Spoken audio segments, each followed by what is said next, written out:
Hello guys, तो आज हम पढ़ेंगे बाकी की हमारी बची हुई रिकमेंडेशंस। हमारा पार्ट 1 में हमने रिकमेंडेशंस 1 से 20 तक की थी। इसमें हम बची हुई रिकमेंडेशंस करेंगे। तो शुरू करते हैं रिकमेंडेशन नंबर 21 से। रिकमेंडेशन नंबर 21 में जो विशेषज्ञ समिति है उसने सुझाव दिया है कि कॉस्ट ऑडिटिंग हर साल में एक बार ज़रूर करनी चाहिए। जब साल का एंडिंग टाइम होता है तो उस टाइम हमें पूरे साल की ऑडिटिंग कर लेनी चाहिए। कॉस्ट ऑडिटिंग ज़रूरी नहीं है कि साल में एक बार ही की जाए, हम इसे 3 महीने 4 महीने के बेस पे भी कर सकते हैं। विशेषज्ञ समिति ने लिस्टेड कंपनीज के लिए सेबी के परमानुसार लागत सूचनाओं की त्रैमासिक समीक्षा की जाने के सुझाव दिए हैं। मतलब जो विशेषज्ञ समिति है उसने कहा है कि सेबी के परमानुसार लागत सूचनाओं को महीने में 3 बार भी उनकी समीक्षा की जा सकती है। अब आती है हमारी रिकमेंडेशन नंबर 22। इसमें कुछ लागत सूचनाओं जिसमें लागत प्रवृत्तियां, जोखिम निर्धारण, CSR का विवरण, बाहरी अर्थव्यवस्था, आंतरिक कुशलता संबंधी सूचनाओं को, इन सभी को वार्षिक रिपोर्ट के प्रबंधकीय विश्लेषण में शामिल किया जाना चाहिए और विभिन्न पक्षकारों को आसानी से उपलब्ध होना चाहिए ताकि सभी को इसकी सारी इन्फॉर्मेशन रह सके, समय पर सबको जानकारी प्राप्त हो सके। ICWAI को इस संबंध में सेबी ने विचार विमर्श करने चाहिए और एक आदर्श प्रारूप तैयार करना चाहिए। मतलब कि जो ICWAI है उसे सेबी से इसके बारे में डिस्कशन करना चाहिए और एक आइडियल फॉर्मेट तैयार करना चाहिए जिससे सब इसे आसानी से समझ सकें। अब आती है हमारी रिकमेंडेशन नंबर 23। विशेषज्ञ समूह ने सुझाव के अनुसार कॉस्ट अकाउंटिंग स्टैंडर्ड को लागत लेखांकन रीतियों और सिद्धांतों के अनुरूप होना चाहिए। इसके कुछ उद्देश्य होते हैं जैसे लागत लेखांकन सिद्धांतों एवं व्यवहारों में यूनिफॉर्मिटी और स्टैंडर्डाइजेशन लाना, और जहाँ भी वैधानिक संस्थाओं के लिए ज़रूरी हो वहाँ उत्पादन की लागत, सेवाओं की लागत आदि की गणना करने के लिए सही आधार प्रस्तुत करना। लागत मुद्दों के बारे में विभिन्न जितने भी इसके यूज़र्स हैं उन जैसे कि सरकारी संस्थाएं या कोई और एजेंसी, अनुसंधान एजेंसी आदि को स्पष्ट रूप से एक जैसे समझने के लिए सहायता करनी चाहिए। मतलब उनकी हेल्प करनी चाहिए ताकि वो इसे समझ पाएँ। अब आती है हमारी रिकमेंडेशन नंबर 24। इसमें सबू ने सुझाव दिया है कि जो वर्तमान में हम कॉस्ट अकाउंटिंग स्टैंडर्ड यूज़ कर रहे हैं उनको उसमें कुछ चेंजमेंट करके, उनके स्ट्रक्चर में बदलाव करके उन्हें रीइशू किया जाना चाहिए। उसमें कुछ पुराने नियमों को हटाकर कुछ नए नियम शामिल किए जाने चाहिए। रिकमेंडेशन नंबर 25 में इसमें सुझाव दिया गया है कि जो कॉस्ट अकाउंटिंग स्टैंडर्ड है उसमें अगर कोई परिवर्तन आता है तो उसे रीइशू करने पर जो वैधानिक अधिकारी है उसे सलाह लेनी चाहिए ताकि उसमें कॉस्ट अकाउंटिंग स्टैंडर्ड में कोई भी इलीगलिटी ना पाई जाए, उसमें पूर्ण तरह वो लीगल हो। इसके लिए वैधानिक अधिकारी से सलाह लेनी बहुत ज़रूरी होती है। अब आती है रिकमेंडेशन नंबर 26। इसमें आ गया है कि कॉस्ट स्टैंडर्ड के बदले हुए परिवेश, मतलब जो उसका बदला हुआ प्रारूप आया, मतलब जो कॉस्ट अकाउंटिंग स्टैंडर्ड में जितने भी परिवर्तन हुए हैं उसकी रूपरेखा के अनुसार ICWAI को कॉस्ट अकाउंटिंग स्टैंडर्ड को लागू करने के लिए दिशा निर्देश देने चाहिए। मतलब जो नया हमारे पास कॉस्ट अकाउंटिंग स्टैंडर्ड बनकर तैयार होगा उसको लागू करने के लिए ICWAI द्वारा दिशा निर्देश दिए जाने चाहिए। जो ये दिशा निर्देश हैं इसमें विस्तृत टिप्पणियों, विभिन्न मुद्दों के उपयुक्त उदाहरणों के साथ समझाए जाने चाहिए। मतलब जो भी नए चेंजमेंट हुए हैं उनको अच्छी तरह से समझाना चाहिए ताकि यूज़र्स को पता चल सके कि इसमें कहाँ क्या चेंजमेंट हुआ है और उसका कैसे यूज़ करना है। अब आता है रिकमेंडेशन नंबर 27। इसमें समूह ने क्या सुझाव दिया है कि लागत लेखांकन परिमापों की नवीन परिवेश, जो मतलब उनका नया प्रारूप तैयार होता है, उसमें निर्गमित करने के बारे में ICWAI को प्राथमिकता देनी चाहिए।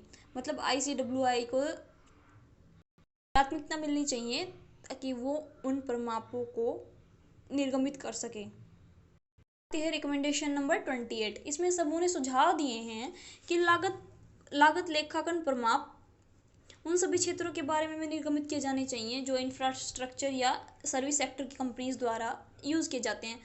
इट मीन्स जो इंफ्रास्ट्रक्चर और जो सर्विस सेक्टर्स हैं, वो जो कंपनीज हैं उनके द्वारा जो लागत लेखांकन परिमाप यूज़ किए जाते हैं, ऐसे यूज़ किए जा सकें, ऐसे स्टैंडर्ड भी उसे निर्गमित करने चाहिए, ताकि ये कंपनीज भी कॉस्ट अकाउंटिंग स्टैंडर्ड्स को लागू कर सकें। अब आती है रिकमेंडेशन नंबर 29। इसमें उन्होंने सुझाव दिया है कि CASB और ICWI की काउंसिल द्वारा जो कॉस्ट अकाउंटिंग स्टैंडर्ड को निर्गमित किया जाता है, तो उनकी जो निर्गमित करने की प्रक्रिया है वो एक समान होनी चाहिए, एक समान प्रक्रिया का अनुसरण उसमें किया जाना चाहिए। और जो इसके विभिन्न यूज़र्स हैं उनकी राय को ध्यान में रखते हुए कॉस्ट अकाउंटिंग स्टैंडर्ड्स को बनाना चाहिए, जैसे कि कंपनीज हो गई, गवर्नमेंट हो गई, कोई भी लेखाकार या कोई भी औद्योगिक समूह, उनकी राय के अनुसार ही इसमें कॉस्टिंग अकाउंटिंग स्टैंडर्ड्स को बनाया जाना चाहिए, ताकि ये सभी एक समान इंफॉर्मेशंस को प्राप्त कर सके।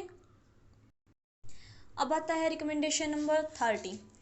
जो हमारा कॉस्ट अकाउंटिंग स्टैंडर्ड है और जो फाइनेंशियल अकाउंटिंग स्टैंडर्ड्स हैं, इनमें कुछ ऐसी चीज़ें होती हैं जो सिमिलर नहीं होती, तो कोशिश करनी चाहिए कि इन दोनों के बीच यूनिफॉर्मिटी, हार्मोनाइजेशन ये बना रह सके।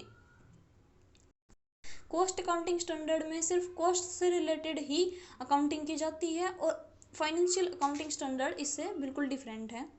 कोशिश की जानी चाहिए कि इसमें यूनिफॉर्मिटी बनी रह सके। अब आती है रिकमेंडेशन नंबर 31। इसमें विशेषज्ञ समूह ने सुझाव दिया है कि ICWI के कॉस्ट अकाउंटिंग स्टैंडर्ड बोर्ड और ICAI के अकाउंटिंग स्टैंडर्ड बोर्ड, इन दोनों का आपस में डिस्कशन करके एक सूची तैयार करनी चाहिए, जिसमें विभिन्न मुद्दों को इसमें लिखना चाहिए, ताकि दोनों तरह के जो प्रमाप हैं उनमें एक रूपता, हार्मोनाइजेशन लाया जा सके। इन्हें लगातार अपडेट करते रहना चाहिए। इन दोनों प्रमापों में हार्मोनाइजेशन लाने की आवश्यकता होती है। दोनों प्रमाप मीन्स कॉस्ट अकाउंटिंग स्टैंडर्ड और फाइनेंशियल अकाउंटिंग स्टैंडर्ड। बात यह रिकमेंडेशन नंबर 32। इसमें समूह ने कहा, सुझाव दिया है कि जहां लागत संबंधी विशिष्ट मुद्दों को लागत लेखांकन नियमों के आधार पर आवश्यक है और वित्तीय लेखांकन में पृथक दिखाया जाना आवश्यक हो, वहाँ इन्हें वित्तीय तथा लागत लेखांकन के समाधान विवरण में दिखाया जाना चाहिए। दैट मीन्स कि कुछ ऐसी एंट्रीज होती हैं, कुछ ऐसे मुद्दे होते हैं जिन्हें हम सिर्फ लागत लेखांकन में दिखा सकते हैं, और कुछ ऐसी मुद्दे होती हैं जिन्हें हम केवल वित्तीय विवरणों में दिखा सकते हैं। तो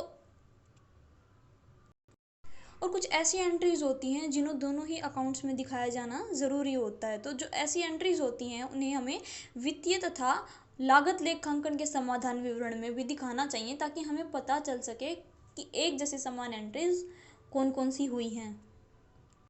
अब आता है रिकमेंडेशन नंबर 33। इसमें कहा गया कि समूह के सुझाव के अनुसार सभी लागत लेखा प्रमापों की समीक्षा किए जाने की आवश्यकता है। मतलब कि जितने भी कॉस्ट अकाउंटिंग स्टैंडर्ड्स हैं उनकी समीक्षा किए जानी ज़रूरी होती है और इन्हें अंतर्राष्ट्रीय वित्तीय परिवेदन मानकों के अनुरूप लाया जाना चाहिए। अब आती है रिकमेंडेशन नंबर 34। इसमें विशेषज्ञ समिति ने सुझाव दिए हैं कि लागत लेखांकन प्रमाप जो कॉस्ट अकाउंटिंग स्टैंडर्ड है वो बिना किसी उद्देश्य को त्यागे जहाँ तक संभव हो सके अपने देश के प्रचलित प्रारूपों के अनुरूप बनाया जाना चाहिए। मतलब कि जो अपने देश में प्रमाप प्रचलित हैं उनके अकॉर्डिंग ही कॉस्ट अकाउंटिंग स्टैंडर्ड को बनाया जाना चाहिए और कोशिश की जानी चाहिए कि उससे सभी उद्देश्यों की पूर्ति हो सके। अब आती है रिकमेंडेशन नंबर 35। इसमें लागत लेखांकन प्रमापों को अंतर्राष्ट्रीय स्तर पर प्रचलित सर्वोत्तम लागत लेखांकन व्यवहारों सिद्धांतों का पालन करना चाहिए। जो कॉस्ट अकाउंटिंग स्टैंडर्ड्स है जो इंटरनेशनल लेवल पे जो प्रचलित हैं, लागत लेखा व्यवहारों का उनके जो सिद्धांत हैं उनका उन्हें पालन करना चाहिए। दैट मीन्स कि ऐसा नहीं होना चाहिए कि हमने अपने देश में अलग से लागत लेखा व्यवहार बना लिए हैं और अंतर्राष्ट्रीय स्तर पर अलग से लागत लेखा व्यवहारों के सिद्धांत चल रहे हैं। हमें अंतर्राष्ट्रीय स्तर पर जो प्रचलित हैं उन सभी सर्वोत्तम लागत लेखांकन व्यवहारों का भी पालन करना चाहिए। अब आती है हमारी रिकमेंडेशन नंबर 36। ICWAI द्वारा निर्गमित लागत लेखा प्रमापों को वही पहचान मिलनी चाहिए जैसा कि ये सेंट्रल गवर्नमेंट द्वारा निर्गमित किए जाते हैं। कि जब ICWAI कॉस्ट अकाउंटिंग स्टैंडर्ड को निर्गमित करता है तो इन्हें सेंट्रल गवर्नमेंट द्वारा निर्गमित स्टैंडर्ड ही समझे जाना चाहिए। रिकमेंडेशन नंबर 37, इसमें ऑडिटिंग के बारे में कहा गया है। समूह द्वारा लागत अंकेक्षण जो कॉस्ट ऑडिटिंग है और जो डॉक्यूमेंट्स हैं उनको तैयार करने के संबंध में अनुसंधानों के अतिरिक्त और कोई भी प्रावधान ना लागू किया जाए जिसमें कंपनी के महत्वपूर्ण आंकड़ों की गोपनीयता पर कोई संकट आए। मतलब कि यह है कि कंपनी से वही डाटा कलेक्ट करना चाहिए जो कि ऑडिटिंग के लिए ज़रूरी है और बाकी कोई भी डाटा के साथ छेड़छाड़ नहीं करनी चाहिए, क्योंकि इससे जो गोपनीयता है एक कंपनी के अकाउंट्स की वो समाप्त हो जाती है। अब आती है हमारी रिकमेंडेशन नंबर 38। इसमें लागत लेखों को तैयार करने की लागत के बारे में समूह ने नोट दिया है कि कंपनी को 2 चरणों में लागत वहन करनी होती है। मतलब इसमें बताया गया है कि जो लागत प्रलेख को तैयार करने की लागत है वो 2 चरणों में वहन करनी पड़ती है। पहला है लागत लेखांकन प्रलेख तैयार करते समय, जब हम लागत लेखांकन डॉक्यूमेंट्स को तैयार करते हैं तो उस समय देनी पड़ती है। और दूसरा है कॉस्ट ऑडिटिंग के समय, जब हम कॉस्ट ऑडिटिंग करवाते हैं तो वहाँ एक ऑडिटर को नियुक्त करते हैं, उसकी फीस और बाकी सब संबंधित कॉस्ट्स को पे करना पड़ता है। तो ये 2 चरण हैं जिसमें हमें लागतों को वहन करना होता है।